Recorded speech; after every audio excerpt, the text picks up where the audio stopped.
très peu de voix d'écart, contrairement à ce que vous avez pu lire ou entendre. Je disais, ça porte sur une dizaine de voix d'écart.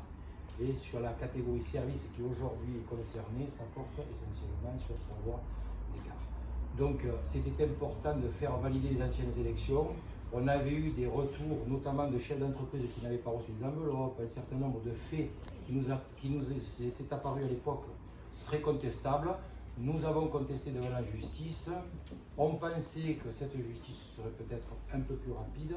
Ça n'a pas été le cas, donc ça a pris 2 ans et demi. Néanmoins, la justice a reconnu, au regard de notre requête introduite, elle a reconnu en première instance, dans le tribunal administratif de Nîmes, elle a reconnu qu'effectivement il y avait une manipulation, et je cite le rapport qui nous a été donné par la justice, manipulation électorale ayant été de nature à entraîner l'insincérité du scrutin. Donc, ça a été jugé en première instance à Nîmes, on nous a donné raison, l'adversité a fait appel. Donc en deuxième instance à Toulouse, à nouveau on nous a donné raison. Donc c'est la raison pour laquelle aujourd'hui on se retrouve devant les électeurs.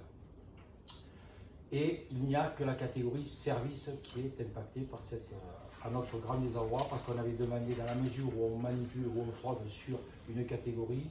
Je rappellerai que la Chambre de commerce est constituée de 3 catégories d'élus, des services, le commerce et l'industrie. Nous avions demandé à ce que cette mesure soit étendue à l'ensemble des catégories, ça n'a pas été le cas. Donc, ce n'est que partiellement qu'on retournera aux urnes.